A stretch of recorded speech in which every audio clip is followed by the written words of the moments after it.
ঘটনাচক্রে আমার সাথে এক বৃদ্ধ শীদেল চোরের আলাপ হয়।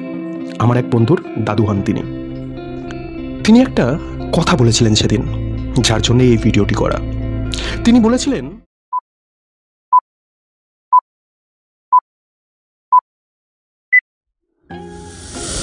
বর্তমানে রাজনৈতিক নেতারা রাস্তায় বেরোলে তাদের অনেককেই চোর চোর স্লোগানের মুখোমুখি হতে হয়, কিন্তু বাংলা সাহিত্যে চোরের কপালে অবহেলা ছাড়া কিছুই জোটেনি কোনোদিন। ভূত বা ডাকাতদের, এমনকি নিদেন পক্ষে খুনির জন্যও যেখানে রাজসিংহাসন পাকা, সেখানে চোরদের জন্য জোটেনি একটি প্লাস্টিকের টুলো।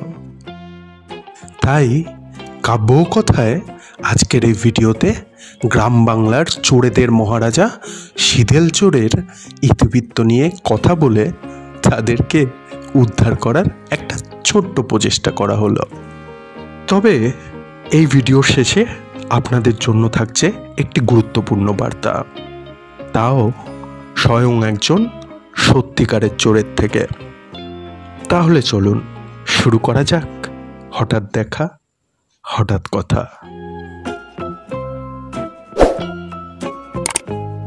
শীদেল চোর, যা কিনা আজ প্রায় বিলুপ্ত প্রায়। যারা জানেন না কি এই শীদেল চোরের বৈশিষ্ট্য, তাদের জন্য আল মামুদের এই লাইনগুলোই যথেষ্ট, যেখানে এক শীদেল চোর নিজেই নিজের বর্ণনা দিচ্ছেন। তিনি বলছেন, গভীর রাতে করব চুরি, মাখছি গায়ে তেল, বেজায় রকম পিছলা এখন, দেখবা মজার খেল। দুই হাতে ধরতে এলে বাইন মাছের মতো, পিছলাইয়া বাইট হইয়া যামু, ধরতে পারবা না তো।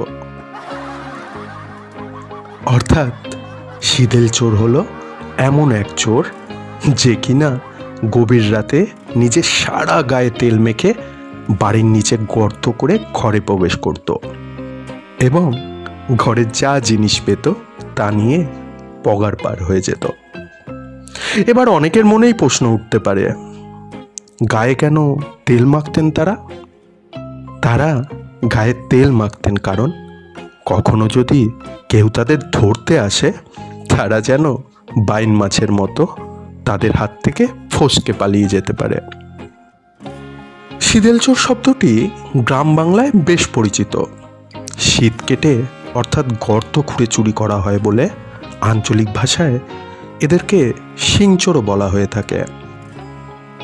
একটা সময় ছিল যখন এই চোরের যন্ত্রণায় অতিষ্ঠ হয়ে থাকতো পুরো গ্রাম।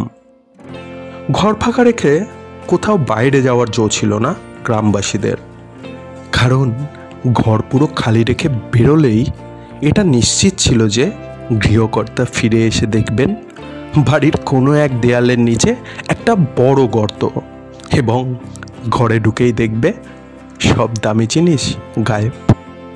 এই শীদেল চোরদের প্রিয় কিছু জিনিস ছিল যেগুলো তারা চুরি করতে ভালোবাসত। Mobile, television, VCR, CD, DVD ইত্যাদি যন্ত্রপাতি শীদেল চোরের চুরির পছন্দের তালিকায় থাকত। শীদেল চোরদের চুরির তালিকায় বাদ পড়তো না পুরনো জামা কাপড়ও, এমনকি বাচ্চাদের খেলনাও। এই চোরেরা স্বভাবগত দিক থেকে তাদেরই জাত ভাই ছেঁচড়া চোর প্রকৃতির হতো। তবে হ্যাঁ, শোনা যায় সব চোরেরই এলাকা ভাগ করা থাকতো। অন্য চোরের এলাকায় চুরি করার বা প্রবেশাধিকার ছিল না অন্য এলাকার চোরেদের। কি জানি, এইসব মেনটেন করার জন্য তাদেরও হয়তো ইউনিয়ন ছিল। ঘরে ঢুকে যদি শীদেলদের হাতে নগদ টাকা বা গয়না পড়তো, তাহলে তো তাদের পোয়া বারো। সে যাই হোক, এরা যতই পারদর্শী হোক না কেন, বর্তমান গ্রামেও আর এই পদ্ধতিতে চুরি দেখা যায় না, কারণ এখন মাটির বাড়ি নেই বললেই চলে। এমনভাবেই ধীরে ধীরে হারিয়ে গেল শীত কেটে চুরি, এবং হারালো শীদেল চোররা আমাদের গ্রাম বাংলা থেকে।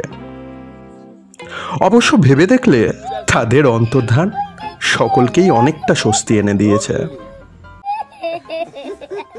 ভিডিওর শুরুতে যে গুরুত্বপূর্ণ বার্তা দেওয়ার কথা বলেছিলাম, এবার তা দেওয়া যাক। ঘটনাচক্রে আমার সাথে এক বৃদ্ধ শীদেল চোরের আলাপ হয়।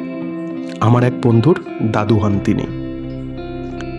তিনি একটা কথা বলেছিলেন সেদিন, যার জন্য এই ভিডিওটি করা।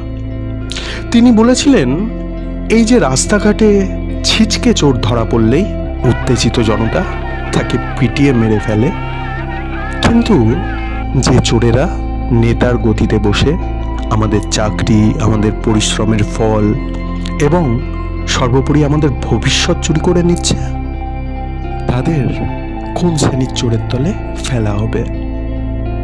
বিশ্বাস করুন, ওই বৃদ্ধ শীদেল চোরের চোখের দিকে তাকিয়ে আমার মুখ থেকে কোনো উত্তর বের হয়নি।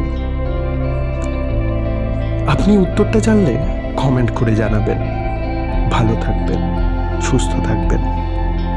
চ্যানেলটিকে সাবস্ক্রাইব করে আমাদের উৎসাহ দেবেন। ধন্যবাদ।